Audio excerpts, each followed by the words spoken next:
Remote village में हो और वहाँ के बच्चे अंडर नरिश्ड हैं, ओके तो आपका पहला थॉट क्या होगा? खाने की कमी है? सिंपल है ना? हाँ यही लगेगा। बट व्हाट इफ मैं कहूँ कि असल रीजन एक कॉम्प्लेक्स कहानी है, जिसमें एक खोया हुआ फॉरेस्ट, पुराने फूड टैबूज और कुछ इनविजिबल पॉलिटिकल बाउंड्रीज हैं जो गवर्नमेंट एड को उन तक पहुंचने से रोकती हैं। Wow. That's the magic of anthropology दोस्त। ये आपको एक तरह की एक्सरे विजन देता है to see the hidden social structures behind everyday life. तो सोचो मत, जल्दी से सब्सक्राइब बटन दबा दो, नोटिफिकेशन बेल ऑन कर लो और कमेंट करके बताओ कि आपके लिए एंथ्रोपोलॉजी का मतलब क्या है।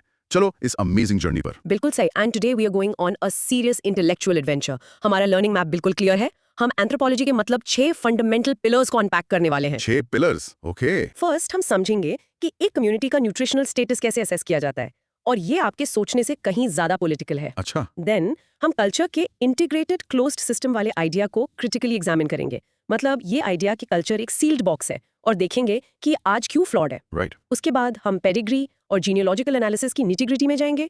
एक है बायोलॉजी की कहानी, दूसरी है सोसाइटी की। इंटरेस्टिंग। नेक्स्ट हम एक्सप्लोर करेंगे कि कैसे एंथ्रोपोलॉजी साइंस के कोल्ड हार्ड फैक्ट्स और ह्यूमैनिटीज की डीप मीनिंग्स के बीच का अल्टीमेट ब्रिज है। The bridge discipline. फिर हम टाइम ट्रैवल करेंगे निएंडरथैल्स की दुनिया में और उनके सुपर स्मार्ट माउस्टेरियन टूल ट्रेडिशन को समझेंगे। Okay, I am excited for that one. मैं तैयार हूँ। Let's dive right in. Okay, तो चलो अपने पहले बड़े सवाल से शुरू करते हैं। ये कुछ बहुत बेसिक लेकिन उतने ही कॉम्प्लेक्स है। खाना। क्वेश्चन है, how do anthropologist assess the nutritional status of a community? Discuss the significance of intersectionality of ecology, culture, and social inequality in the study of nutritional anthropology.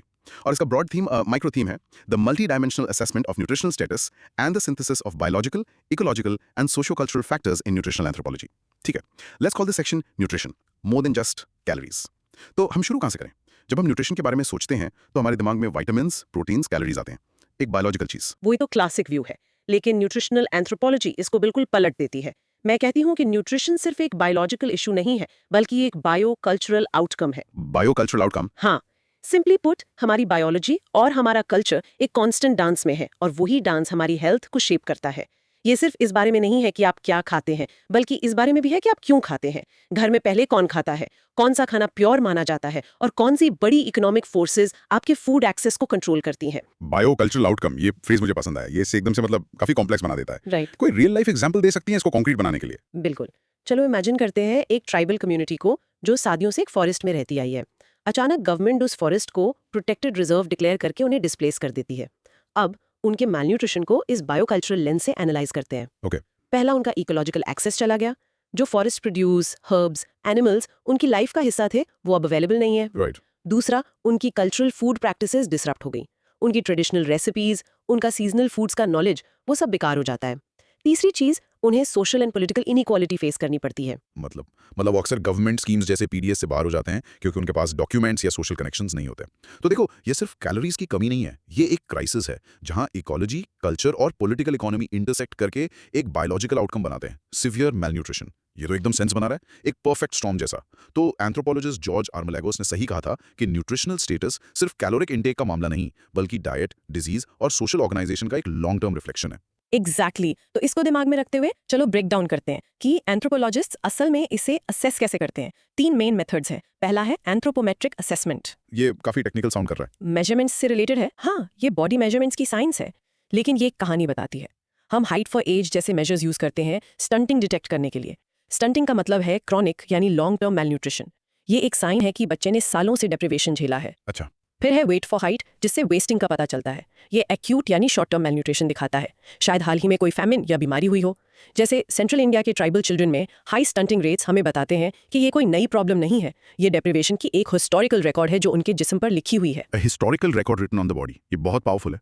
दूसरा मेथड क्या? दूसरा है dietary and clinical indicators. ये ज्यादा direct tools हैं, जैसे 24 our dietary recall, जिसमें हम लोगों से पूछते हैं कि उन्होंने पिछले 24 घंटों में क्या क्या खाया। इससे उनकी डाइट का एक स्नैपशॉट मिल जाता है। ठीक है। हम सीजनल फूड कैलेंडर्स भी बनाते हैं, ये समझने के लिए कि साल भर उनकी डाइट कैसे बदलती है। और ऑफ कोर्स स्पेसिफिक डेफिशिएंसीज के लिए बायोकेमिकल टेस्ट्स हैं, जैसे अनीमिया या गोइटर के लिए टेस्ट्स। ओके, तो हमारे पास बॉडी मेजरमेंट्स हैं और डाइटरी डेटा है। तीसरा मेथड क्या है? आपने कहा था कि यहाँ एंथ्रोपोलॉजी असल में शाइन करती है। हाँ, ये है एथनोग्राफिक मेथड्स। ये एंथ्रोपोलॉजी का दिल है। इसमें पार्टिसिपेंट ऑब्जर्वेशन शामिल है, कम्युनिटी के साथ रहना, उनके साथ खाना और उनकी डेली लाइफ्स को ऑब्जर्व करना। ऐसे ही हम हिडन फैक्टर्स को अनकवर करते हैं।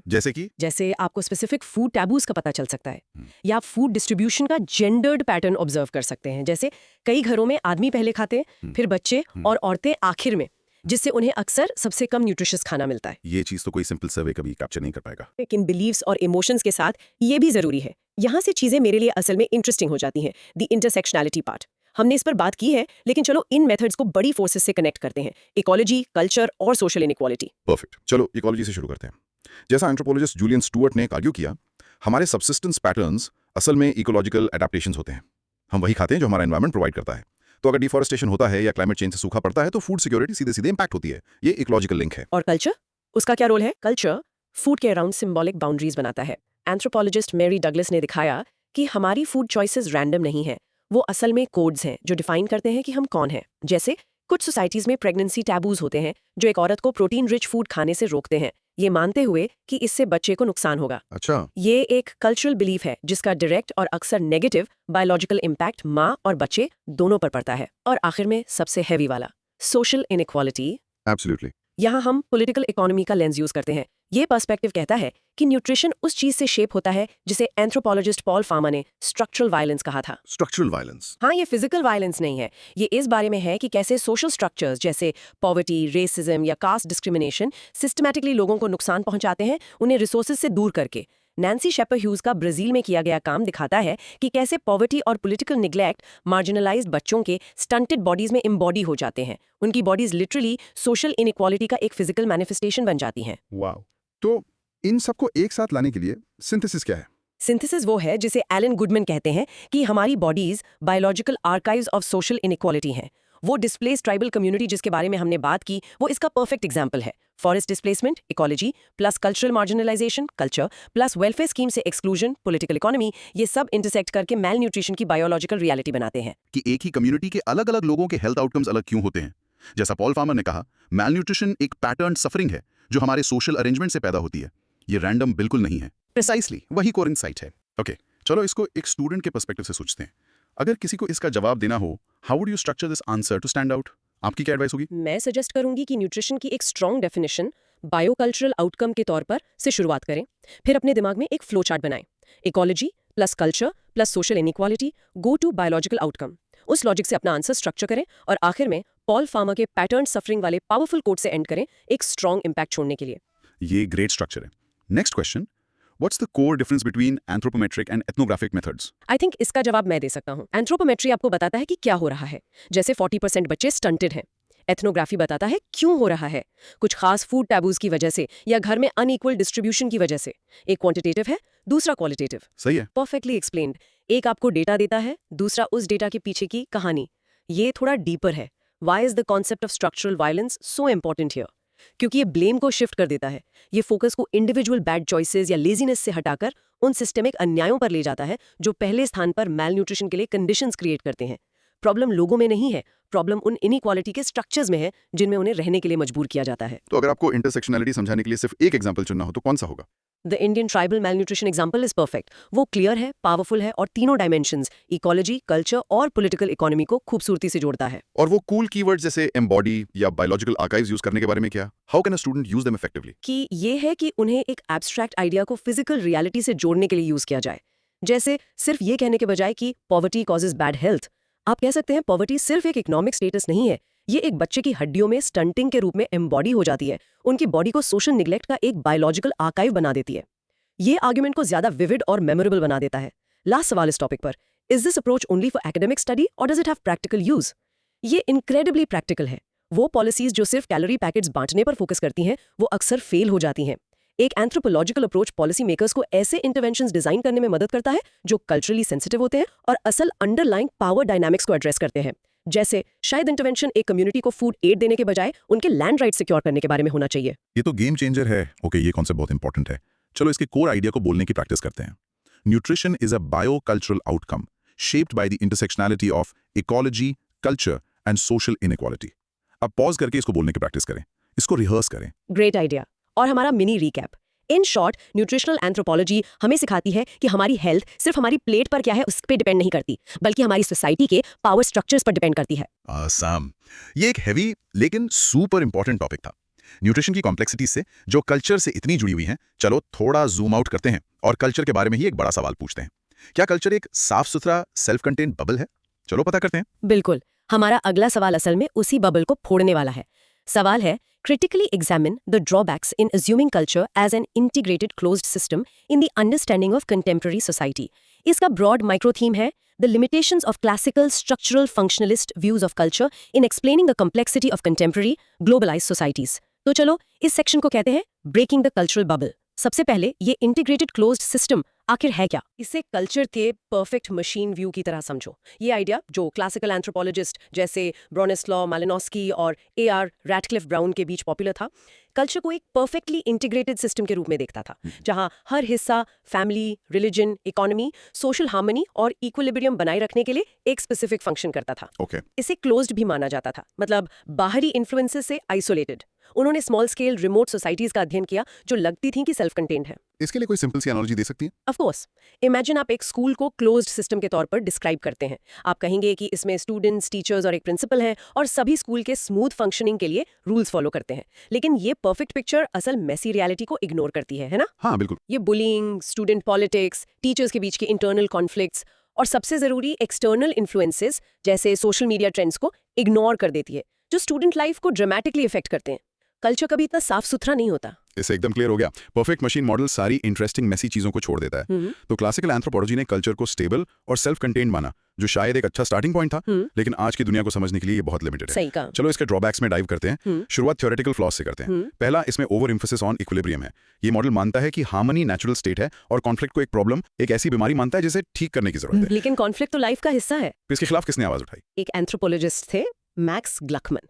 उन्होंने साउथ अफ्रीका में ज़ूलू सोसाइटी का अध्ययन किया और उन्हें एक ब्रिलियंट इंसाइट मिली। उन्होंने आर्ग्यू किया कि कॉन्फ्लिक्ट हमेशा सिस्टम का ब्रेकडाउन नहीं होता, बल्कि कुछ रिचुअल्स ऑफ रिबेलियन, जहां लोगों को सिंबॉलिकली अथॉरिटी को चैलेंज करने की इजाजत होती है, असल में सोशल ऑर्डर को मजबूत करते हैं, लोगों को एक कंट्रोल्ड तरीके से अपनी फ्रस्ट्रेशंस निकालने का मौका देकर। तो कॉन्फ्लिक्ट भी फंक्शनल हो सकता है। कूल ना? बहुत कूल, एक प्रेशर रिलीज वाल्व जैसा। अगला थियोरेटिकल ड्रॉबैक क्या है? Concealment of power and inequality. जब आप हर चीज को फंक्शनल और इंटीग्रेटेड के रूप में देखते हैं, तो आप इंटरनल हायरार्कीज और पावर स्ट्रगल्स को इग्नोर करने लगते हैं। आप हर चीज को सोसाइटी के बड़े भले के लिए काम करते हुए देखने लगते हैं, यहाँ तक कि उन चीजों को भी जो ऑप्रेसिव है। इसका एक एग्जांपल दीजिए। फ्रेंच सोशियोलॉजिस्ट पियर बर्डियो ने हमें हैबिटस का कॉन्सेप्ट दिया। उन्होंने आर्ग्यू किया कि कल्चर एक प्राइमरी तरीका है जिससे इनइक्वालिटी रिप्रोड्यूस होती है और नेचुरल लगने लगती है। जैसे इंडिया में कुछ कास्ट बेस्ड डाइटरी प्रैक्टिसेस को हमारी परंपरा या हमारा कल्चर कहकर एक्सप्लेन किया जा सकता है, लेकिन एक क्रिटिकल व्यू से पता चलता है कि वो अक्सर सोशल एक्सक्लूजन के पावरफुल टूल्स हैं जो एक हायरार्की मेंटेन करने के लिए डिजाइन किए गए हैं। वो सिर्फ फंक्शनल नहीं है, वो पावर के बारे में है। तो ये मॉडल पावर डायनेमिक्स को छुपा देता है। तीसरा फ्लॉ क्या है? Neglect of agency. Close system model में लोगों को पैसिव कल्चर बेयरर्स के रूप में देखा जाता है, जैसे रोबोट्स जो कल्चरल रूल्स फॉलो करने के लिए प्रोग्राम्ड हैं। ये इस फैक्ट को इग्नोर करता है कि लोग एक्टिव एजेंट्स हैं जो रूल्स को इंटरप्रेट, नेगोशिएट और यहाँ तक कि बदलते भी हैं। एंथ्रोपोलॉजिस्ट क्लिफर्ड गियर्ट्स ने इसके खिलाफ आर्ग्यू किया, ये कहते हुए कि कल्चर एक वेब ऑफ सिग्निफिकेंस है जिसे लोग खुद बुनते हैं। उनका बलीनीज कॉकफाइट का फेमस एनालिसिस दिखाता है कि कैसे एक सिंपल इवेंट स्टेटस, मैस्कुलिनिटी और कम्युनिटी के बारे में एक कॉम्प्लेक्स सोशल ड्रामा बन जाता है, जिसे पार्टिसिपेंट्स लगातार रीइंटरप्रेट करते रहते हैं। ओके, तो ये असल में थियोरेटिकल प्रॉब्लम्स हैं, लेकिन आज की दुनिया में इस मॉडल को अप्लाई करने में क्या प्रॉब्लम्स हैं? पहली बड़ी प्रॉब्लम है cultural boundedness versus global scapes. Close system model एक ऐसी दुनिया को एक्सप्लेन ही नहीं कर सकता जिसमें माइग्रेशन, डायस्पोराज और इंटरनेट है। कल्चर अब ज्योग्राफी से बंधा हुआ नहीं है। यहाँ अर्जुन अपाडुरे का ग्लोबल स्केप्स का कॉन्सेप्ट बहुत इंपॉर्टेंट है। अच्छा। उन्होंने आर्ग्यू किया कि कल्चर अब बॉर्डर्स के पार एथनोस्केप्स लोग, मीडियास्केप्स मीडिया और आइडियोस्केप्स आइडियाज के रूप में फ्लो करता है। सोचो उन सूफी म्यूजिक नेटवर्क्स के बारे में जो साउथ एशिया को यूरोप से जोड़ते हैं, या ब्राजील में एक के पॉप फैन क्लब। ये साबित करते हैं कि कल्चर अब एक जगह से बंधा नहीं है। राइट, बबल तो असल में फट चुका है। आज की दुनिया के लिए दूसरी बड़ी प्रॉब्लम क्या है? वो है ए हिस्टोरिकल बायस। ये मॉडल अक्सर एथनोग्राफिक प्रेजेंट का आइडिया यूज करता है। एक सोसाइटी को ऐसे स्टडी करता है जैसे वो टाइम में फ्रीज हो गई हो, अनचेंजिंग। ये कोलोनियलिज्म, ट्रेड और स्टेट पावर जैसे फोर्सेस के हिस्टोरिकल इम्पैक्ट को पूरी तरह से मिटा देता है। हाँ, ये तो गलत है। एंथ्रोपोलॉजिस्ट तलाल असद ने इस अप्रोच को इसलिए क्रिटिसाइज किया क्योंकि ये इस बात को इग्नोर करता है कि कैसे ग्लोबल पॉलिटिकल और इकोनॉमिक फोर्सेस ने हिस्टोरिकली लोकल कल्चर्स को शेप किया है। कोई भी कल्चर एक अनटच्ड आइलैंड नहीं है, वो सब एक बड़ी वर्ल्ड हिस्ट्री का हिस्सा रहे हैं। तो इसको रैप अप करने के लिए कल्चर को एक क्लोज्ड सिस्टम मान लेना एक रिडक्शनिस्ट व्यू है। कंटेम्प्रेरी एंथ्रोपोलॉजी कल्चर को फ्लूइड, कंटेस्टेड, ओपन और हिस्टोरिकली सिचुएटेड मानती है। जैसा एरिक वुल्फ ने कहा था, सोसाइटीज आइसोलेटेड बिलियर्ड बॉल्स नहीं है, वो एक ग्लोबल फील्ड ऑफ पावर में इंटरकनेक्टेड है। ये एक परफेक्ट समरी है। ये बहुत अच्छा है। अब इसको सुपर यूजफुल बनाने के लिए चलो कुछ क्रॉस क्वेश्चनिंग करते हैं। How do I structure this answer to show I am being critical? सबसे अच्छा तरीका है अपने आंसर को दो मेन पार्ट्स में बांटना, थियोरेटिकल ड्रॉबैक्स और ड्रॉबैक्स इन कंटेम्प्रेरी रियलिटीज। आप जो भी पॉइंट बनाएं उसके लिए एक सब्सटैंशिएशन दे, यानी एक की थिंकर और उनका कॉन्सेप्ट या एग्जाम्पल। ये दिखाता है कि आप सिर्फ ओपिनियंस नहीं दे रहे, बल्कि एविडेंस के बेसिस पर एक आर्ग्यूमेंट बिल्ड कर रहे हैं। सिंपल और इफेक्टिव। अगला सवाल, what's the main difference between Malinowski's and Appadurai's view of culture? मैं ट्राई करता हूं। मैलिनोस्की ने कल्चर को एक फिक्स्ड बाउंडेड कंटेनर के रूप में देखा, एक बॉक्स की तरह। एपाडुराई कल्चर को एक फ्लूइड बॉर्डरलेस फ्लो के रूप में देखते हैं, एक रिवर की तरह। Box versus river. ये एक ब्रिलियंट एनालॉजी है, इससे डिफरेंस तुरंत क्लियर हो जाता है। Okay, can you explain habitus in a simple way? Habitus आपके इंटरनल कल्चरल जीपीएस जैसा है। ये आपकी लाइफ एक्सपीरियंसेस से हासिल की गई इनग्रेन्ड हैबिट्स और डिस्पोजिशंस का सेट है, जो आपके एक्शंस को गाइड करता है बिना आपके सोचे समझे भी। ये वो फील फॉर द गेम है जो आपको बताता है कि एक शादी में कैसे बिहेव करना है और एक फ्यूनरल में कैसे, या एक क्लासरूम में कैसे और एक मार्केट में कैसे। इंटरनल जीपीएस, अच्छा लगा। ओके, तलाल असद का एथनोग्राफिक प्रेजेंट का क्रिटिक इतना इंपॉर्टेंट क्यों है? क्योंकि ये एंथ्रोपोलॉजिस्ट को हिस्टोरियन बनने के लिए मजबूर करता है। ये हमें याद दिलाता है कि कोई भी कल्चर वैक्यूम में एग्जिस्ट नहीं होता। आप आज एक कम्युनिटी को उसके पावर रिलेशंस, खासकर कॉलोनियलिज्म के इतिहास को समझे बिना नहीं समझ सकते। ये कल्चरल एनालिसिस में टाइम और पावर का एक क्रूशियल डायमेंशन जोड़ता है। एक बहुत ही प्रैक्टिकल सवाल, is the integrated close model completely useless today? पूरी तरह से नहीं। ये एक छोटी अपेक्षाकृत आइसोलेटेड कम्युनिटी के इंटरनल लॉजिक को समझने के लिए एक बहुत ही बेसिक स्टार्टिंग पॉइंट हो सकता है, लेकिन किसी भी कंटेम्प्रेरी सोसाइटी को समझने के लिए ये अत्यंत अपर्याप्त है और आपको तुरंत ज्यादा डायनामिक मॉडल्स की तरफ बढ़ना होगा। ये ऐसा है जैसे एक मॉडर्न सिटी को नेविगेट करने के लिए 18th सेंचुरी का मैप यूज करना। To score well, should I focus more on theory or contemporary examples? आपको एक परफेक्ट बैलेंस चाहिए। थियोरिस्ट ग्लकमैन, बोर्दियो, अपादुराई को अपने आर्ग्यूमेंट का फ्रेमवर्क बनाने के लिए यूज करें। फिर पावरफुल कंटेम्प्रेरी एग्जाम्पल्स जैसे ट्रांसनेशनल सोशल मूवमेंट्स या वायरल इंटरनेट मीम्स का यूज करें, ये साबित करने के लिए कि थ्योरी सिर्फ एकेडमिक जार्गन नहीं है, बल्कि उस दुनिया को समझने का एक टूल है जिसमें हम अभी रह रहे हैं। ये हुई ना बात। ओके एवरीवन, चलो मैं टेक अवे प्रैक्टिस करते हैं। Contemporary anthropology rejects the static closed system model, viewing culture as fluid, contested and shaped by global scapes. Pause करके इसको बोलने की प्रैक्टिस करें। इस फ्रेज को अपनी लॉन्ग टर्म मेमोरी में डाल लीजिए। और अब हमारा mini recap. In short, culture एक फिक्स्ड बॉक्स नहीं है, ये एक ओपन डायनामिक नेटवर्क है जो कॉन्फ्लिक्ट, पावर और ग्लोबल कनेक्शंस की वजह से लगातार बदल रहा है। ओके, हमने एस्टैब्लिश कर लिया कि कल्चर फ्लूइड और इंटरकनेक्टेड है। इससे मुझे रिलेशनशिप्स के बारे में सोचने पर मजबूर कर दिया है। हम उन्हें मैप कैसे करते हैं? क्या एक फैमिली ट्री सिर्फ बायोलॉजी के बारे में है, या ये एक सोशल और कल्चरल मैप भी है? ये एक बहुत अच्छा ट्रांजिशन है। हमारा अगला सवाल असल में इसी डिस्टिंक्शन को एक्सप्लोर करता है। सवाल है, differentiate between pedigree and genealogical analysis, discuss the history and application of these methods in anthropological studies. इसका ब्रॉड माइक्रो थीम है the comparative methodology and historical evolution of biological versus social kinship mapping in anthropology. चलो इस section को कहते हैं biology versus society, mapping अवर किन। तो यहाँ कोई डिफरेंस क्या है, इसे हमारे लिए साफ करें। ये असल में एक बार समझ आ जाए तो बहुत स्ट्रेट फॉरवर्ड है। पेडिग्री एनालिसिस एक बायोलॉजिकल ब्लूप्रिंट है। ये जेनेटिक ट्रेट्स जैसे आई कलर, ब्लड टाइप या कोई जेनेटिक डिजीज के इनहेरिटेंस को जनरेशंस के थ्रू ट्रैक करता है। ये सब बायोलॉजिकल इनहेरिटेंस के बारे में है। ठीक है। दूसरी तरफ जीनियोलॉजिकल एनालिसिस एक सोशल मैप है। ये सोशली रिकॉग्नाइज्ड रिलेशनशिप्स को डॉक्यूमेंट करता है जो जरूरी नहीं कि बायोलॉजिकल हो। ये आपको मैरिज रूल्स, डिसेंट सिस्टम्स और ये दिखाता है कि किसे फैमिली माना जाता है। जैसे अडॉप्शन एक पावरफुल जीनियोलॉजिकल लिंक बनाता है बिना किसी पेडिग्री कनेक्शन के। अडॉप्शन का एग्जांपल परफेक्ट है। इससे चीजें तुरंत साफ हो जाती हैं। कोई और रियल लाइफ एग्जांपल दे सकती हैं? Of course, British royal family के बारे में सोचिए। एक पेडिग्री चार्ट प्रिंस हैरी की ब्लड लाइन दिखाएगा, उनके पूर्वजों को जनरेशन तक ट्रेस करेगा। ये एक जेनेटिक मैप है। लेकिन एक जीनियोलॉजिकल एनालिसिस उन कॉम्प्लेक्स सोशल रूल्स को मैप करेगा, किसे टाइटल मिलेगा, कौन सक्सेशन की लाइन में है, किसे वर्किंग रॉयल माना जाता है और किसे नहीं। ये सोशल और पॉलिटिकल डिसीजंस हैं, बायोलॉजिकल फैक्ट्स नहीं। समझे? एकदम क्लियर। पेडिग्री है ब्लड, जीनियोलॉजी है रूल्स। तो चलो इसकी हिस्ट्री में जाते हैं। ये दो मेथड्स आए कहां से? बहुत अच्छा सवाल है। चलो पेडिग्री एनालिसिस से शुरू करते हैं। इसकी साइंटिफिक फाउंडेशन 19th सेंचुरी में ग्रेगर मेंडल के जेनेटिक्स पर किए गए काम में है। एंथ्रोपोलॉजी में इसे 20th सेंचुरी की शुरुआत में फिजिकल एंथ्रोपोलॉजिस्ट्स जैसे अर्नेस्ट ए हूटन ने अडॉप्ट किया, जिन्होंने इसे पॉपुलेशन वेरिएशन और फिजिकल ट्रेट्स के इनहेरिटेंस को स्टडी करने के लिए यूज किया। इसका घर बायोलॉजिकल एंथ्रोपोलॉजी में है।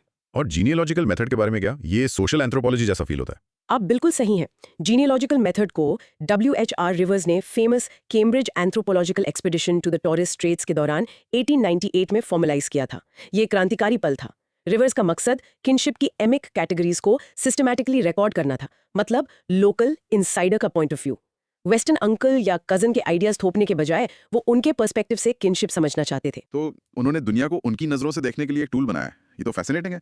अब चलो इनके एप्लीकेशंस के बारे में बात करते हैं, इनका यूज कहाँ होता है। चलो पेडिग्री एनालिसिस से शुरू करते हैं। इसका प्राइमरी एप्लीकेशन बायोलॉजिकल ट्रांसमिशन को स्टडी करने में है। ये सिकल सेल एनीमिया या हंटिंगटन्स डिजीज जैसे जेनेटिक डिसऑर्डर्स को ट्रैक करने के लिए क्रूशल है। मेडिकल एंथ्रोपोलॉजी में ये जेनेटिक काउंसलिंग और एक पॉपुलेशन में माइक्रो एवोल्यूशनरी ट्रेंड्स को समझने के लिए एक जरूरी टूल है। और जीनियोलॉजी? जीनियोलॉजी पूरी तरह से सोशल ऑर्गेनाइजेशन को समझने के बारे में है। जीनियोलॉजिकल मेथड एंथ्रोपोलॉजिस्ट्स को कॉम्प्लेक्स सोशल सिस्टम्स के क्लियर डायग्राम्स बनाने की अनुमति देता है। इससे वो आसानी से मैरिज रूल्स, जैसे आप किससे शादी कर सकते हैं और किससे नहीं, रेजिडेंस पैटर्न्स, एक नई शादीशुदा जोड़ी कहाँ रहती है, और डिसेंट के सिस्टम्स, वंश पिता की तरफ से ट्रेस किया जाता है या माता की तरफ से, को मैप कर सकते हैं। ये अदृश्य सोशल स्ट्रक्चर को कागज पर दृश्य बना देता है। लेकिन असल जादू तो तब होता होगा जब आप इन दोनों को कंबाइन करते होंगे, है ना? बायोकल्चरल इंटीग्रेशन, बिल्कुल। यहाँ आकर मॉडर्न एंथ्रोपोलॉजी थ्राइव करती है। दोनों मेथड्स को कंबाइन करके हम कल्चरल प्रैक्टिसेस को बायोलॉजिकल आउटकम से लिंक कर सकते हैं। एक क्लासिक एग्जाम्पल है एंडोगेमी की स्टडी। एक जीनियोलॉजिकल एनालिसिस उस सोशल रूल को मैप कर सकता है जिसमें एक कम्युनिटी सिर्फ अपने अंदर ही शादी करती है। फिर एक पेडिग्री एनालिसिस ये दिखा सकता है कि कैसे इस सोशल प्रैक्टिस ने उस कम्युनिटी में कुछ जेनेटिक डिसऑर्डर्स की फ्रीक्वेंसी को जनरेशंस के साथ बढ़ा दिया है। आप एक सोशल रूल से एक बायोलॉजिकल फैक्ट का डायरेक्ट लिंक देख सकते हैं। ये एक ब्रिलियंट एग्जाम्पल है।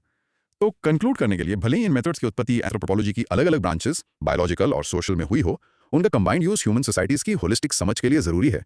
रिवर्स का मेथड सिर्फ सोशल रूल्स के बारे में नहीं था, ये हमारे बायोलॉजिकल रियलिटीज और हमारे कल्चरल सिस्टम्स के बीच के इंटरप्ले को समझने का एक टूल था। परफेक्ट समरी, आपने इसका सार पकड़ लिया है। ग्रेट। अब क्रॉस क्वेश्चंस के लिए, for this differentiate question, what is the best way to structure the answer? एक डिफरेंशिएट सवाल के लिए टेबल आपका सबसे अच्छा दोस्त है। की concern, orientation, biological versus social, की स्कॉलर, हुटन वर्सेस रिवर्स, और data type, genetic traits versus social norms के लिए कॉलम्स बनाइए। बिल्कुल सही। ये एक clear side by side comparison देता है जिसे कोई भी आसानी से समझ सकता है। सही। Excellent advice. Next, What does emic category mean in the context of genealogy? मैं इसे ट्राई करना चाहता हूँ। इसका मतलब है दुनिया को इनसाइडर के पर्सपेक्टिव से देखना। तो जीनियोलॉजिकल मेथड ये पूछने के बारे में नहीं है कि आपके अंकल कौन है, ये पूछने के बारे में है मुझे अपनी कल्चर में मामा, चाचा और फूफा के रोल्स और मीनिंग्स के बारे में बताइए। ये लोकल वोकैबुलरी और वर्ल्ड व्यू का सम्मान करता है। एकदम सही। ये कम्युनिटी को अपनी रियलिटी खुद डिफाइन करने देने के बारे में है। इससे मेरा अगला सवाल आता है, why was WHR reverse contribution so revolutionary? क्योंकि रिवर्स से पहले किनशिप सिस्टम्स के डिस्क्रिप्शंस अक्सर लंबे, कंफ्यूजिंग नैरेटिव अकाउंट्स होते थे। उन्हें फॉलो करना बहुत मुश्किल था। रिवर्स ने इन कॉम्प्लेक्स सोशल रिलेशंस को रिकॉर्ड करने के लिए एक सिंपल, सिस्टमैटिक और ग्राफिक मेथड प्रदान किया। ये सभी एंथ्रोपोलॉजिस्ट के लिए एक स्टैंडर्ड टूल बन गया। वो सोशल स्ट्रक्चर के अध्ययन में क्लैरिटी और साइंटिफिक रिगर लाए। उन्होंने कॉम्प्लेक्सिटी को मैनेजेबल बना दिया। बहुत अच्छा। Can you give another simple example of biocultural integration using these methods? जरूर। एक ऐसी सोसाइटी इमेजिन करें जहां एक सर्टेन जेनेटिक ट्रेट, मानिए एक रेयर आई कलर, को डिवाइन ब्लेसिंग का साइन माना जाता है। एक पेडिग्री एनालिसिस इस बायोलॉजिकल ट्रेट के इनहेरिटेंस को ट्रैक करेगा। एक जीनियोलॉजिकल एनालिसिस उस सोशल रूल को मैप करेगा कि इस आई कलर वाले लोगों को मैरिज पार्टनर्स के रूप में प्रेफर किया जाता है और उन्हें हाई स्टेटस दिया जाता है। इन दोनों को कंबाइन करके आप दिखा सकते हैं कि कैसे एक कल्चरल बिलीफ समय के साथ एक पॉपुलेशन के जेनेटिक मेकअप को सीधे प्रभावित करता है। ये एक फैंटास्टिक एग्जांपल है। और एक great follow up, how does this topic connect with the previous one about closed systems? क्या कमाल का सवाल है। जीनियोलॉजिकल मेथड खुद कल्चर के क्लोज्ड सिस्टम आइडिया को गलत साबित करने के लिए एक परफेक्ट टूल है। जब आप जीनियोलॉजीज मैप करते हैं तो आप अक्सर पाते हैं कि शादी के रिश्ते विशाल नेटवर्क्स बनाते हैं जो अलग अलग गांव, कुलों और यहाँ तक कि ट्राइब्स को भी जोड़ते हैं। ये ग्राफिकली साबित करता है कि ये सोसाइटीज आइसोलेटेड बबल्स नहीं है बल्कि गहराई से इंटरकनेक्टेड हैं। Mind blown. Last question, is pedigree analysis only about diseases? बिल्कुल नहीं। इसे किसी भी हेरिटेबल बायोलॉजिकल ट्रेट को ट्रेस करने के लिए यूज किया जा सकता है। Hair colour, blood type, height या यहाँ तक कि एक पॉपुलेशन के अंदर लैक्टोज टॉलरेंस जैसी चीजें भी।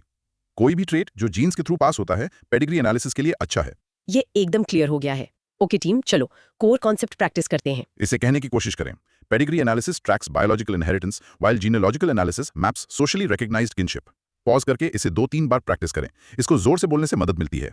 और हमारा mini recap to sum up, pedigree हमारी जेनेटिक कहानी है, जीनोलॉजी हमारी सोशल कहानी है, और एंथ्रोपोलॉजी ये पढ़ती है कि ये दोनों कहानियां कैसे एक दूसरे से गुंदी हुई हैं। अमेजिंग। हमने देखा कि एंथ्रोपोलॉजी इंसानों को स्टडी करने के लिए कैसे अलग अलग टूल्स यूज करती है। ये हमें एक बड़े लगभग फिलोसॉफिकल सवाल पर लाता है, एंथ्रोपोलॉजी आखिर है क्या? क्या ये एक साइंस है जो ऑब्जेक्टिव लॉज खोजने की कोशिश कर रही है, या ये ह्यूमैनिटीज का हिस्सा है जो इंसानी मीनिंग को इंटरप्रेट करने की कोशिश कर रही है? एग्जैक्टली। अगला सवाल डिसिप्लिन की आत्मा में उतरता है। सवाल है, anthropology provides a multidimensional understanding of human beings by bridging the gap between science and humanities. Elucidate. इसका ब्रॉड माइक्रो थीम है the unique position of anthropology as a holistic discipline that synthesizes empirical scientific methods with interpretive humanistic insights. चलो इसे कहते हैं the ultimate bridge discipline. तो इस bridge concept की short definition क्या है? एंथ्रोपोलॉजी यूनिक है क्योंकि ये एक साइंस और एक आर्ट दोनों होने पर जोर देती है। ये ऑब्जेक्टिव एम्पेरिकल डेटा कलेक्ट करने के लिए साइंटिफिक मेथड्स जैसे जेनेटिक्स, ऑस्टियोलॉजी, हड्डियों का अध्ययन और कार्बन डेटिंग का यूज करती है। लेकिन ये उस डेटा के पीछे की सब्जेक्टिव मीनिंग को समझने के लिए ह्यूमनिस्टिक मेथड्स जैसे इंटरप्रिटेशन, एथनोग्राफी और सिंबल्स को समझना का भी यूज करती है। ये क्या और तो क्या दोनों का जवाब देती है। मुझे इस ब्रिज का एक अच्छा सा रियल लाइफ एग्जांपल चाहिए। ओके, इमेजिन करें एक आर्कियोलॉजिस्ट को एक पुराना मटका मिलता है। साइंस वाला पार्ट आता है। कार्बन 14 डेटिंग का यूज करके वो आपको उसकी असल उम्र बता सकती है। मानिए ये 2000 साल पुराना है। केमिकल एनालिसिस से वो बता सकती है कि इसमें क्या था। ये साइंटिफिक फैक्ट्स हैं। ठीक है। लेकिन अब आता है ह्यूमैनिटीज वाला पार्ट। मटके पर बने सिंबल्स का क्या मतलब था? क्या ये किसी पवित्र अनुष्ठान में यूज होता था या रोज के खाना पकाने के लिए? इससे उस फैमिली के स्टेटस के बारे में क्या पता चलता है जिसके पास ये था? इन सवालों का जवाब देने के लिए आपको हिस्टोरिकल इमेजिनेशन और इंटरप्रेटिव स्किल चाहिए। एंथ्रोपोलॉजी दोनों करती है। ये मटके को डेट करती है और उसकी कहानी को डिकोड करती है। खूबसूरत। मटके को डेट करती है और उसकी कहानी डिकोड करती है। मुझे ये पसंद आया। तो ये डिसिप्लिन हमेशा से इस होलिस्टिक कैरेक्टर के लिए एम करता रहा है ना, ईबी टाइलर और एल के क्रूबर जैसे शुरुआती थिंकर से ही। हाँ, होलिज्म यहाँ कीवर्ड है। चलो देखते हैं कि ये ब्रिज प्रैक्टिस में कैसे काम करता है। शुरुआत बायोलॉजिकल एंथ्रोपोलॉजी से करते हैं। इसकी साइंटिफिक रिगर जेनेटिक्स, ऑस्टियोलॉजी और एवोल्यूशनरी थ्योरी के यूज से आती है। लेकिन इसकी ह्यूमैनिस्टिक इंटीग्रेशन इस बात को मानने से आती है कि हमारी बायोलॉजी हमेशा हमारे सोशल एनवायरनमेंट से शेप होती है। जैसे पॉल बेकर ने कहा, ह्यूमन अडेप्टेबिलिटी एक बायोकल्चरल प्रोसेस है। राइट। हमने एक परफेक्ट एग्जांपल पहले ही देख लिया है। न्यूट्रिशनल स्टेटस को साइंटिफिक एंथ्रोपोमेट्री से असेस किया जाता है, लेकिन उससे सिर्फ कल्चरल नॉर्म्स और सोशल इनइक्वालिटीज को इंटरप्रेट करके ही समझा जा सकता है। राइट। साइंस नंबर देता है, लेकिन ह्यूमैनिटीज कॉन्टेक्स्ट देती हैं। दूसरी तरफ कल्चर एज मीनिंग, उसके बारे में क्या? एग्जैक्टली। एंथ्रोपोलॉजी एक इंटरप्रेटिव साइंस भी है जो लिव्ड एक्सपीरियंस और सिंबल्स को वैल्यू देती है। ये ब्रिज का ह्यूमैनिटीज वाला साइड है। क्लिफोर्ड गेट्स ने आर्ग्यू किया कि कल्चर एक वेब ऑफ मीनिंग्स है जिसके लिए थिक डिस्क्रिप्शन की जरूरत होती है। Thick description. इसका मतलब है आप एक एक्शन को सिर्फ ऊपर से डिस्क्राइब नहीं करते, आप उसके कल्चरल मीनिंग की लेयर्स को अनकवर करते हैं। ये लेंस हमें समझने में मदद करता है कि लोग रिचुअल्स, मिथ्स और सिंबल्स के जरिए अपनी जिंदगी को पर्पस कैसे देते हैं। ये पूछता है क्यों कोई चीज लोगों के लिए अहम है। और ये ब्रिज सारी सब डिसिप्लिन्स में एग्जिस्ट करता है ना? बिल्कुल। आर्कियोलॉजी को लीजिए, हमने पहले ही जिक्र किया कि ये कार्बन 14 डेटिंग और जीआईएस मैपिंग जैसे साइंटिफिक टूल्स यूज करती है। लेकिन इसमें पिछले सोसाइटीज को रिकंस्ट्रक्ट करने और ये समझने के लिए कि लोग कैसे रहते थे, हिस्टोरिकल इमेजिनेशन की भी जरूरत होती है। गॉर्डन चाइल्ड जैसों ने मटेरियल एविडेंस को हिस्टोरिकल इंटरप्रिटेशन से जोड़कर न्यूलिथिक रेवोल्यूशन जैसे बड़े सोसाइटल शिफ्ट्स को एक्सप्लेन किया। लिंग्विस्टिक एंथ्रोपोलॉजी के बारे में क्या? वो इन दोनों को कैसे ब्रिज करती है? ये एक परफेक्ट एग्जाम्पल है। ये न्यूरोलॉजी, एक हार्ड साइंस, को मीनिंग ह्यूमैनिटीज का एक कोर पार्ट से जोड़ती है। एक तरफ लैंग्वेज ह्यूमन ब्रेन की एक बायोलॉजिकल कैपेसिटी है, जैसा नोम चॉम्स्की की यूनिवर्सल ग्रामर की थ्योरी सजेस्ट करती है, ये साइंस वाला पार्ट है। दूसरी तरफ लैंग्वेज हमारे पूरे वर्ल्ड व्यू को शेप करती है और हम रियलिटी को कैसे परसीव करते हैं, जैसा सैपिर-वॉर्फ हाइपोथेसिस प्रपोज करता है, ये ह्यूमैनिटीज वाला पार्ट है। और मेडिकल एंथ्रोपोलॉजी? यहाँ ब्रिज एकदम साफ है।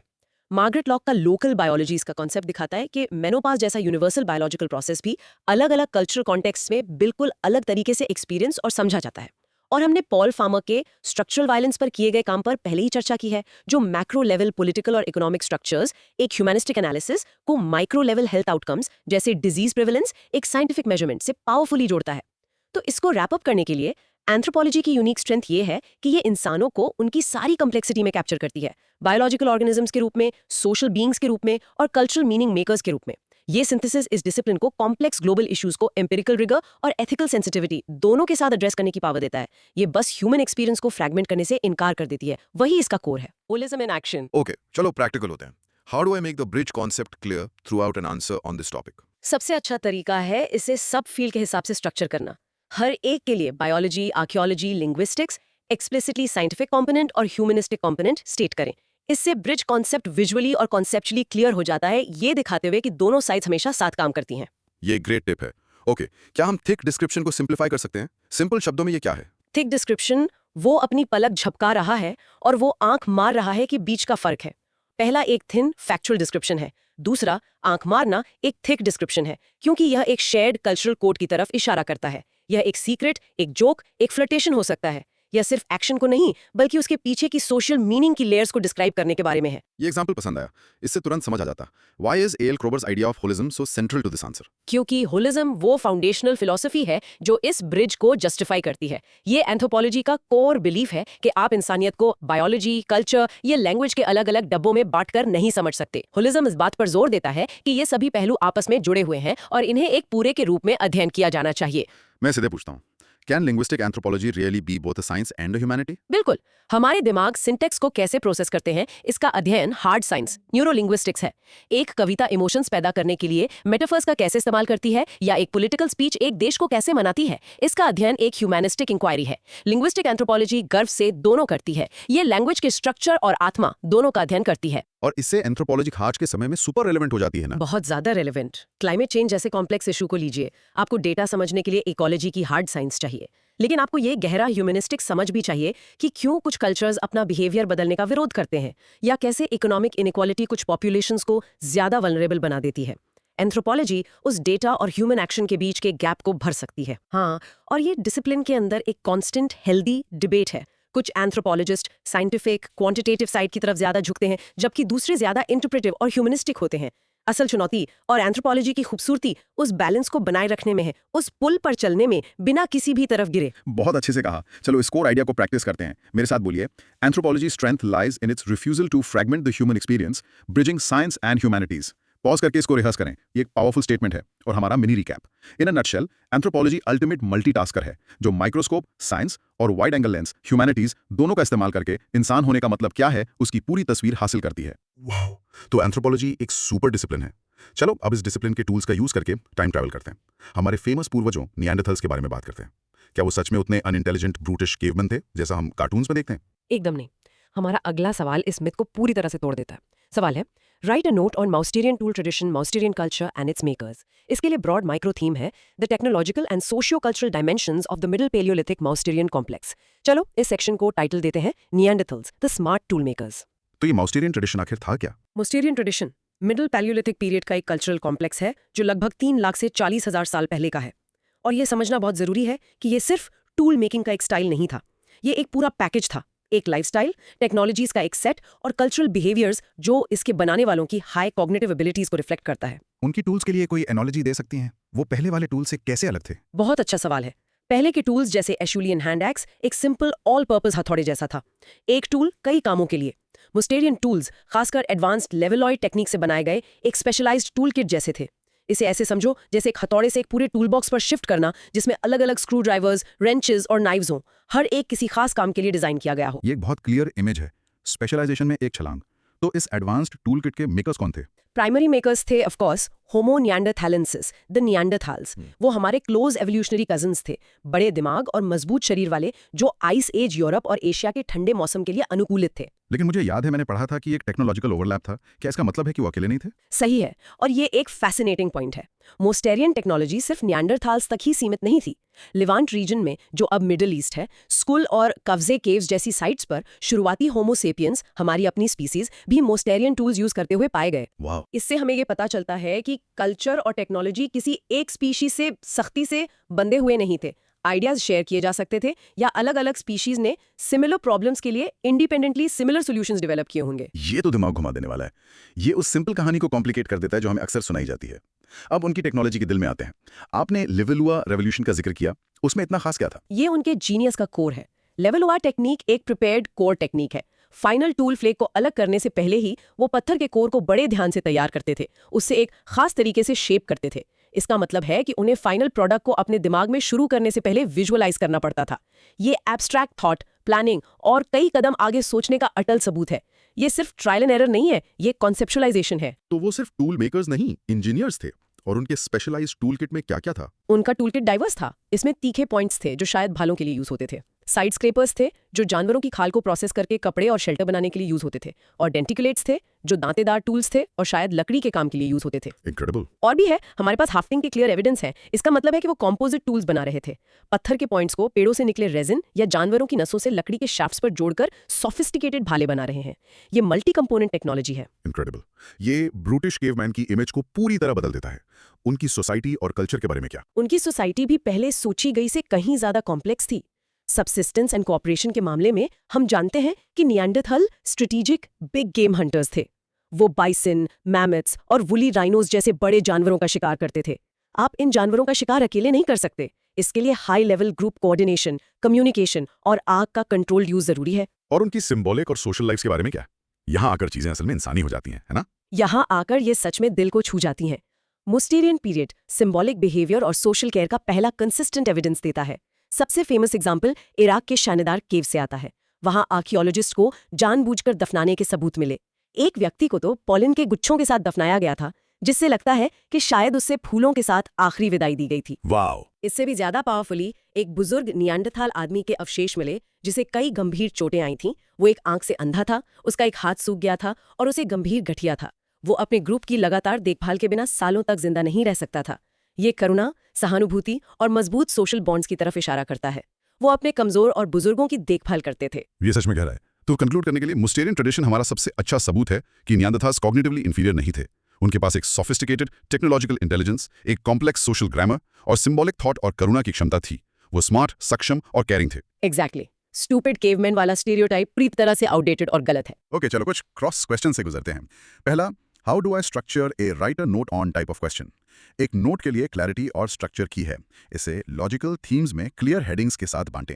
1. The makers, Neanderthals and sapiens. 2. The technology, Levallois और स्पेशलाइजेशन पर फोकस करते हुए। और 3. द कल्चर, हंटिंग, बेरियल्स और सोशल केयर। इससे एक क्लियर, ऑर्गेनाइज्ड फ्लो बनता है और यह सुनिश्चित होता है कि आप सवाल के सभी पहलुओं को कवर करते हैं। Make sense? Next, what is the single most important innovation of the Mousterian tradition. मुझे लगता है मुझे पता है, ये लेवलॉयड टेक्निक ही होगी, है ना? क्योंकि ये प्लानिंग डेप्थ और एब्स्ट्रैक्ट थॉट दिखाती है। ये एक मॉडर्न दिमाग के काम करने का सबूत है। आपने बिल्कुल सही पकड़ा। ये कॉग्निटिव कॉम्प्लेक्सिटी के लिए स्मोकिंग गन है। Why is the evidence from Shanida Cave so emotionally impactful? क्योंकि ये नियांडरथाल्स को ह्यूमनाइज करता है। ये ब्रूटिश, सेल्फिश सर्वाइवर स्टीरियोटाइप को सीधे चैलेंज करता है। एक गंभीर रूप से घायल व्यक्ति की देखभाल करना जो शिकार में योगदान नहीं दे सकता, सहानुभूति और एक मजबूत सोशल बॉन्ड की तरफ इशारा करता है। गुण जो हम कभी सोचते थे कि सिर्फ हमारी स्पीशीज में है, ये हमें उनकी भावनात्मक जिंदगी की एक झलक दिखाता है। और लेवेंट में वो टेक्नोलॉजिकल ओवरलैप असल में हमें क्या बताता है? ये हमें बताता है कि इंसानी विकास की कहानी एक स्पीशीज द्वारा दूसरे को रिप्लेस करने का एक सिंपल लिनियर मार्च नहीं है। ये एक मेसी, इंटरैक्टिव दुनिया थी जहां अलग-अलग होमिनिन स्पीशीज साथ रहती थीं, शायद इंटरैक्ट करती थीं और सिमिलर टेक्नोलॉजीज शेयर या डेवलप करती थीं। ये साबित करता है कि कल्चर जेनेटिकली डिटर्मिन्ड नहीं है। चलो एक जल्दी से कंपैरिजन करते हैं। How is a Mousterian toolkit different from an earlier Aculian hand axe? एक Acheulean hand axe multipurpose Swiss army knife था, एक टूल कई कामों के लिए। मोस्टेरियन टूलकिट एक स्पेशलाइज्ड टूल बॉक्स था जिसमें अलग-अलग स्पेसिफिक कामों के लिए अलग-अलग टूल्स डिजाइन किए गए थे। खाल के लिए स्क्रैपर, शिकार के लिए पॉइंट। ये एफिशिएंसी और स्पेशलाइजेशन में एक बड़ी छलांग दर्शाता है। How should I conclude this answer to leave a strong impression? आपको नियांडरथाल्स के पुराने आउटडेटेड व्यू को सीधे कन्फ्रंट और डिमोलिश करके कंक्लूड करना चाहिए।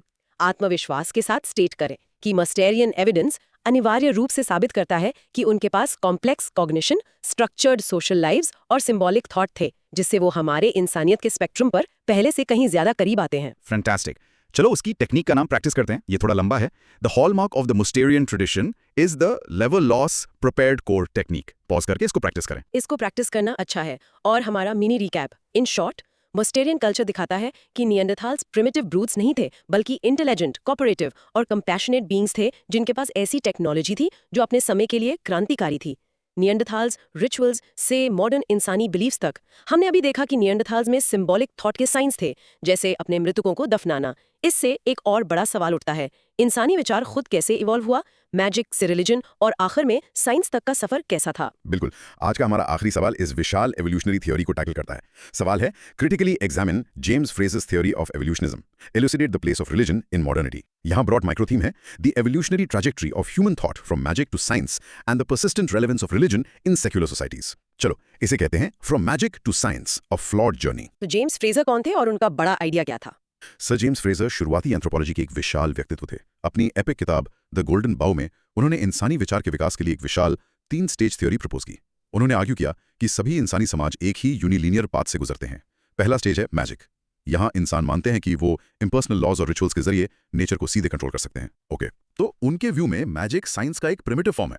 एग्जैक्टली। लेकिन जब मैजिक अनिवार्य रूप से फेल हो जाता है, रेन डांस से बारिश नहीं आती, तो इंसानियत दूसरे स्टेज में जाती है, रिलीजन। इस स्टेज में लोग समझते हैं कि वो नेचर को सीधे कंट्रोल नहीं कर सकते, इसलिए वो शक्तिशाली सुपरनैचुरल बीइंग्स या देवताओं से अपील करते हैं। वो प्रार्थना और बलिदान के जरिए इन देवताओं को खुश करने और मनाने की कोशिश करते हैं। और फाइनल स्टेज, जब प्रार्थना भी अविश्वसनीय साबित होती है, तो इंसानियत आखिरी और फ्रेजर के व्यू में सबसे ऊंचे स्टेज में प्रवेश करती है, साइंस। यहां इंसान आखिरकार दुनिया को ऑब्जर्वेशन, एक्सपेरिमेंटेशन और सच्चे प्राकृतिक नियमों की खोज के जरिए समझते हैं। फ्रेजर के लिए साइंस अनिवार्य रूप से रिलीजन को रिप्लेस कर देगी, जिसे वो एक अंधविश्वास मानते थे। क्या आप इन 3 स्टेजेस को इलस्ट्रेट करने के लिए एक सिंपल एग्जांपल दे सकती हैं? ऑफ कोर्स, इमेजिन करें एक किसान को अपनी फसलों के लिए बारिश चाहिए, फ्रेजर के अनुसार। Of course. इमेजिन करें किसान को अपनी फसलों के लिए बारिश चाहिए, फ्रेजर के अनुसार। मैजिक के युग में वो एक रेन डांस करता है, ये मानते हुए कि रिचुअल खुद बादलों को बारिश करने के लिए मजबूर कर देगा। Of course. इमेजिन करें किसान को अपनी फसलों के लिए बारिश चाहिए, फ्रेजर के अनुसार। रिलीजन के युग में वो एक बारिश के देवता से प्रार्थना करता है, ये उम्मीद करते हुए कि वो देवता को बारिश भेजने के लिए मना लेगा। Of course. इमेजिन करें किसान को अपनी फसलों के लिए बारिश चाहिए, फ्रेजर के अनुसार। साइंस के युग में वो मीटियोरोलॉजी पढ़ता है, मौसम की भविष्यवाणी चेक करता है और एक इरिगेशन सिस्टम का उपयोग करता है। Of course. फ्रेजर के लिए ये क्रमिक चरण है और हर एक पिछले को रिप्लेस करता है। ओके, ये एक बहुत साफ सुथरा और लॉजिकल मॉडल है, लेकिन ये थोड़ा ज्यादा ही सिंपल और शायद थोड़ा अहंकारी भी लगता है। चलो इसे क्रिटिकली एग्जामिन करते हैं, उनकी थियोरी में असल प्रॉब्लम्स क्या हैं। पहली बड़ी प्रॉब्लम है इसका यूनिलीनियर एंड एथनोसेंट्रिक बायस। फ्रेजर ने मान लिया कि सभी समाज एक ही निश्चित पथ का अनुसरण करते हैं और मंजिल सुविधाजनक रूप से 19th सेंचुरी वेस्टर्न साइंस है। ये अत्यंत एथनोसेंट्रिक है। महान एंथ्रोपोलॉजिस्ट फ्रांस बोआस ने इस आइडिया को पूरी तरह से रिजेक्ट कर दिया, हिस्टोरिकल पर्टिकुलरिज्म के लिए आवाज उठाते हुए। ये आइडिया कि हर कल्चर का अपना यूनिक इतिहास और विकास का पथ होता है, प्रगति की सिर्फ एक सीढ़ी नहीं है। तो वो सबको अपने ही पैमाने से नाप रहे थे। दूसरा क्रिटिक क्या है? वो है उनका इंटेलेक्चुअलिस्ट रिडक्शनिज्म। फ्रेजर ने रिलीजन को दुनिया को एक्सप्लेन करने का एक फेल्ड अटेम्प्ट तक सीमित कर दिया, एक तरह का प्रिमिटिव साइंस। उन्होंने रिलीजन के भावनात्मक, नैतिक और सोशल डायमेंशंस को पूरी तरह से इग्नोर कर दिया। अच्छा, फ्रेंच सोशियोलॉजिस्ट एमिल डर्कहाइम ने एक शक्तिशाली प्रतिवाद पेश किया। डर्कहाइम ने कहा कि रिलीजन का फंक्शन नेचर को एक्सप्लेन करना नहीं है, बल्कि सोशल कोहीजन पैदा करना है। ये वो चीज है जो एक कम्युनिटी को साझा अनुष्ठानों और विश्वासों के जरिए एक साथ बांधती है। तो फ्रेजर के लिए रिलीजन सोचने के बारे में है, लेकिन डर्कहाइम के लिए ये बिलोंग करने के बारे में है। ये बहुत बड़ा फर्क है। तीसरा बड़ा क्रिटिक क्या है? वो है को एग्जिस्टेंस वर्सेस रिप्लेसमेंट का आइडिया। फ्रेजर को विश्वास था कि ये स्टेजेस एक दूसरे को रिप्लेस करते हैं, लेकिन एंथ्रोपोलॉजिस्ट ब्रोनिस्लाव मालिनोव्स्की ने ट्रॉब्रियन आइलैंडर्स के साथ अपने ऐतिहासिक फील्ड वर्क के जरिए दिखाया कि ये बिल्कुल गलत था। अच्छा, उन्होंने क्या देखा? उन्होंने देखा कि ट्रॉब्रिडियंडर्स अपनी रोजमर्रा की जिंदगी में तीनों का इस्तेमाल करते थे। वो रोजाना मछली पकड़ने के लिए नेविगेशन और बोट बिल्डिंग साइंस के अपने उत्कृष्ट ज्ञान का इस्तेमाल करते थे। वो खुले समुद्र पर खतरनाक लंबी दूरी की यात्राओं के दौरान चिंता कम करने के लिए जादुई अनुष्ठान करते थे, और वो मौत जैसे जीवन के बड़े संकटों से निपटने के लिए रिलीजन का इस्तेमाल करते थे। ये क्रमिक चरण नहीं थे, ये एक ही टूलकिट में सह अस्तित्व वाले उपकरण थे। मेलिनोव्स्की का काम फ्रेजर की आर्मचेयर थ्योरी का ultimate real world take down लगता है। तो ये हमें सवाल के दूसरे हिस्से पर लाता है, मॉडर्निटी में रिलीजन की क्या जगह है? क्या ये फ्रेजर की भविष्यवाणी के अनुसार गायब हो गया? बिल्कुल नहीं। पहला, religion source of meaning and identity का एक प्रमुख स्रोत बना हुआ है। साइंस कैसे सवालों का जवाब देने में ब्रिलियंट है, लेकिन ये क्यों सवालों पर चुप है? रिलीजन अस्तित्व संबंधी मूल चिंताओं जैसे दुख, मौत और जीवन का उद्देश्य को संबोधित करता है, जो साइंस नहीं करता।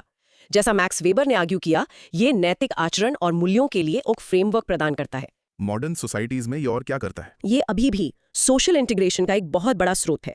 हमारे बड़े अक्सर अलग थलग करने वाले मॉडर्न संसार में रिलीजन, कम्युनिटी और अपनेपन की एक शक्तिशाली भावना प्रदान करता है। ये वो है जिसे डुर्कहाइम ने सोशल फैक्ट कहा था, और इसका विशाल पॉलिटिकल एंड पब्लिक इन्फ्लुएंस है।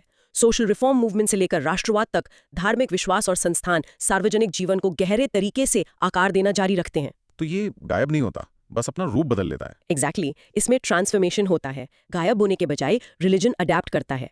हम फंडामेंटलिज्म जैसे मॉडर्न फिनोमेना का उदय देखते हैं, जो मॉडर्निटी के खिलाफ एक प्रतिक्रिया है, या सिविल रिलीजन, देशभक्ति से जुड़े अनुष्ठान और विश्वास जो राष्ट्र राज्य के लिए एक रिलीजन की तरह काम करते हैं। तो कंक्लूड करने के लिए, जबकि फ्रेजर का 3 स्टेज मॉडल आउटडेटेड है, वो रिलीजन के कंपैरेटिव अध्ययन में एक पायोनियर थे। उनके रिलीजन की पतन की भविष्यवाणी गलत थी। असल में रिलीजन मॉडर्न दुनिया में साइंस के साथ सह अस्तित्व में है, अक्सर इसलिए क्योंकि ये लोगों को अपनी जिंदगी नेविगेट करने में मदद करने वाला वेब ऑफ सिग्निफिकेंस प्रदान करना जारी रखता है। एक परफेक्ट कंक्लूजन। चलो हमारा आखिरी राउंड ऑफ क्रॉस क्वेश्चनिंग करते हैं। This question has 2 parts. How do I balance them? आपको अपने आंसर का पहला आधा हिस्सा क्रिटिकली एग्जामिनिंग फ्रेजर को और दूसरा आधा हिस्सा the place of religion in modernity को डेडिकेट करना चाहिए। उनके बीच एक क्लियर ट्रांजिशन फ्रेज यूज करें, जैसे जबकि फ्रेजर ने रिलीजन के पतन की भविष्यवाणी की थी, मॉडर्निटी में इसकी भूमिका कहीं ज्यादा जटिल और लचीली साबित हुई है। ये दोनों हिस्सों को स्मूथली जोड़ता है। अच्छी सलाह है। What's the best way to critic phraser without being disrespectful? वो आखिरकार एक बड़ी फिगर है। आपको हमेशा पहले उनके योगदान को स्वीकार करना चाहिए। उन्हें रिलीजन के कंपैरेटिव अध्ययन में एक पायनियर कहें। फिर उनकी थ्योरी के खिलाफ एक सम्मानपूर्ण लेकिन मजबूत एकेडमिक तर्क बनाने के लिए बाद के एंथ्रोपोलॉजिस्ट्स जिन्होंने असल में फील्ड वर्क किया, जैसे बोआस, डर्कहाइम और मिलेनोव्स्की के क्रिटिक्स का इस्तेमाल करें। मैं डर्कहाइम के फ्रेजर पर किए गए क्रिटिक को फिर से सिंप्लीफाई करने की कोशिश करता हूं।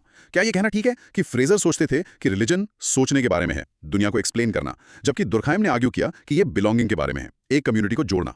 ये उसे बताने का एक फैंटास्टिक रूप से साफ और सटीक तरीका है। दुर्कहाइम के लिए रिलीजन का प्राथमिक कार्य सोशल है, इंटेलेक्चुअल नहीं। ये हम बनाता है। और मेलेनोव्स्की का ट्रोब्रिएंट एग्जाम्पल इतना फेमस और पावरफुल क्यों है? क्योंकि ये वो परफेक्ट रियल वर्ल्ड सबूत था जिसने फ्रेजर की साफ सुथरी आर्म चेयर थ्योरी को नष्ट कर दिया। उन्होंने डायरेक्ट ऑब्जर्वेशन के जरिए दिखाया कि ट्रोब्रिएंडर्स प्रिमिटिव या कंफ्यूज नहीं थे। वो प्रैग्मेटिक लोग थे जो साइंस, मैजिक और रिलीजन को अलग अलग समस्याओं के लिए अलग अलग उपकरणों के रूप में इस्तेमाल करते थे। तीनों एक साथ बिल्कुल आसानी से अस्तित्व में थे। क्या आप सिविल रिलीजन को एक बार फिर समझा सकती हैं?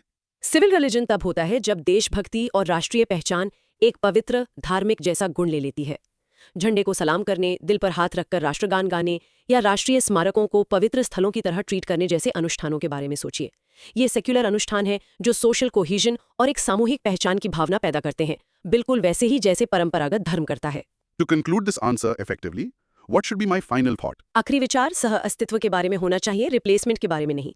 इस बात पर जोर दें कि मॉडर्निटी ने रिलीजन को मिटाया नहीं, इसने बस इसकी भूमिका और इसके रूप बदल दिए। साइंस जीवन के कैसे सवालों का जवाब देती है, लेकिन अरबों लोगों के लिए रिलीजन क्यों सवालों का जवाब देना जारी रखता है। Excellent. चलो की क्रिटिक प्रैक्टिस करते हैं। इसे जोर से बोलने की कोशिश करें। Malinowski demonstrated that magic, religion and science are not sequential stages but coexisting functions within a society. Practice that. ये फ्रेजर के खिलाफ किलर पॉइंट है। और हमारे आखिरी मिनी रिकैप के लिए तो सम अप, फ्रेजर की इंसानी विचार की साफ सुथरी सीजी, मैजिक, रिलीजन, साइंस बहुत सिंपल थी। असल में तीनों हमारे सामाजिक टूलकिट में एक साथ अस्तित्व में है, हमें जीवन की गहराइयों को नेविगेट करने में मदद करते हुए। तो ये थी हमारी आज की गहरी चर्चा एंथ्रोपोलॉजी पर, लेयर्स को समझने में कैसे मदद करती है।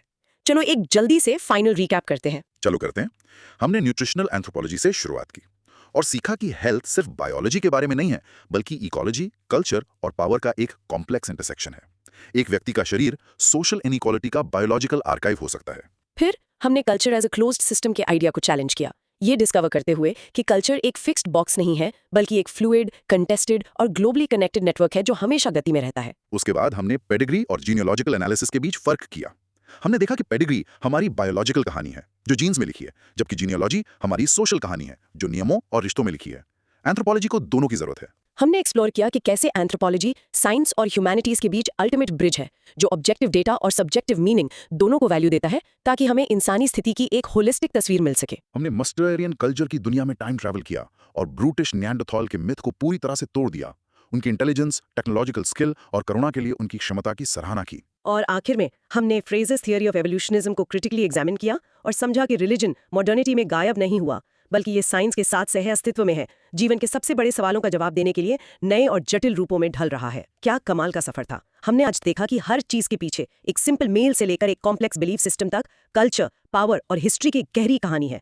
तो ये रहा आपके लिए आखिरी प्रोवोकेटिव थॉट। अगली बार जब आप कोई न्यूज़ हेडलाइन, एक वायरल सोशल मीडिया ट्रेंड या यहाँ तक कि एक सिंपल फैमिली ट्रेडिशन देखें, तो बस रुकें और अपने आप से पूछें, यहाँ हिस्ट्री, पावर और कल्चर की कौन सी छिपी हुई लेयर्स काम कर रही हैं। सोचते रहिए, और अगर आपको ये इंटेलेक्चुअल एडवेंचर पसंद आया तो प्लीज हमें सपोर्ट करें। इस डिस्कशन को लाइक करें, नीचे कमेंट करके अपना फेवरेट इनसाइट बताएं और सबसे जरूरी सब्सक्राइब करें ताकि आप कोई और एक्सप्लोरेशन मिस ना करें। मिलते हैं अगली बार। Imagine this.